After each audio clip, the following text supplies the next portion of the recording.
la stratégie que nous avons décidé de mettre en œuvre, c'est basé et c'est tout à fait inspiré de ce qu'on trouve dans le commerce, c'est d'utiliser, la stratégie, ça a été d'utiliser un prisme, donc avec 3 faces, et un miroir. Et finalement, la solution, c'est la solution que vous avez tous choisie, hein. Vous avez tous choisi quelque chose comme ça. C'est la solution un peu évidente, hein, qu'on choisit après un petit peu de recherche sur Internet. Alors, très bien. Donc, puisqu'on est là-dedans, ben, puisqu'on est dans cette solution-là, allons voir qu'est-ce qui se passe. Donc, vous avez ici le prisme, qui est comme ça. Okay. Vous avez, globalement, vous avez choisi ce prisme-là. Il y a un angle ici qui est alpha. Pour l'instant, là, j'ai mis 90 degrés, mais ça peut être, en fait, n'importe quel autre angle. Donc là, on a mis 90, mais on peut mettre un autre un angle bêta, et là, donc on a un autre angle bêta. Okay. Voilà. Et donc dans ce schéma-là, ce qui va se passer, c'est que vous allez avoir un rayon lumineux qui a priori va arriver sur la face. Là, il n'arrive pas de manière normale, hein, il arrive avec un angle d'incidence. Ok, donc il va être réfléchi, enfin, il va être réfracté, pardon. Il arrive, donc il part avec un angle, ici il arrive avec un angle I1, là il part avec un angle I2, là il arrive avec un angle I3, et il faut qu'il soit réfléchi ici.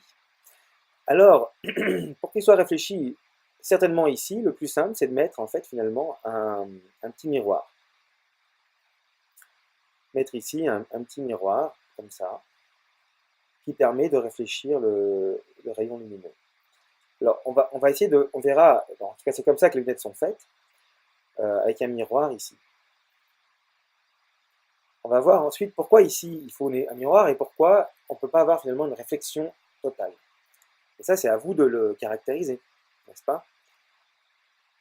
Donc on va voir pourquoi il est possible de mettre un miroir par la suite, enfin qu'il faut mettre un miroir plutôt ici, plutôt que de simplement se baser sur un phénomène de réflexion totale.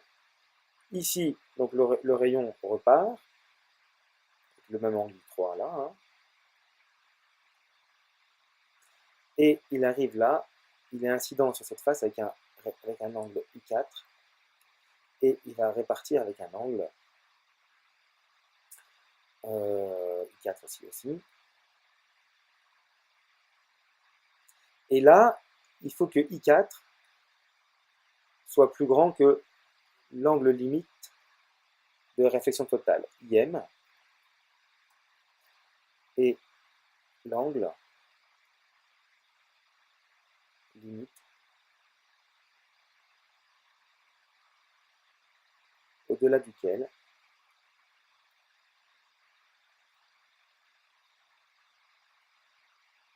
le rayon lumineux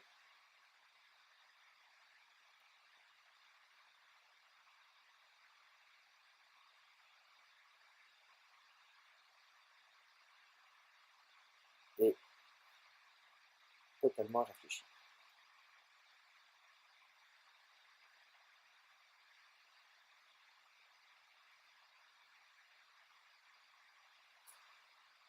Voilà. Et ensuite, on a ce rayon-là, ce rayon ici qui continue sa trajectoire tout droit, et il subit encore, ici, une réfraction. Et donc là, on a un angle I5 et un angle I6 qui va être plus grand que I5 a priori. Okay. Voilà. Donc, en ayant écrit tout ça, on a déjà écrit beaucoup de choses. On a donc ici une réfraction.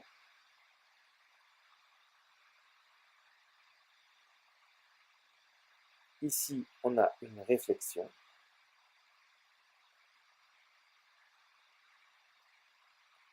Là, on a une réflexion totale.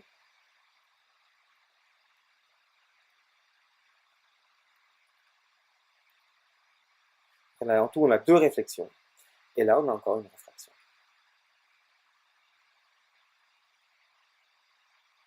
Donc voilà, on a finalement ici répondu à la première question.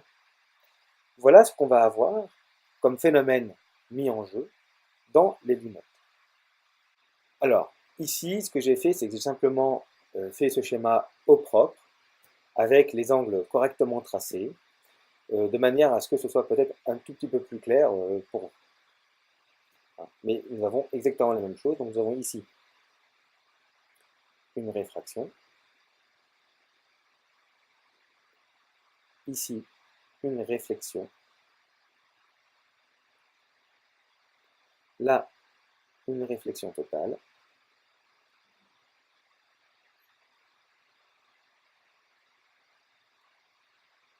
et là encore une réfraction. Donc à ce niveau-là, ça doit être clair pour vous ce que sont les phénomènes de réfraction, les phénomènes de réflexion et les phénomènes de réflexion totale.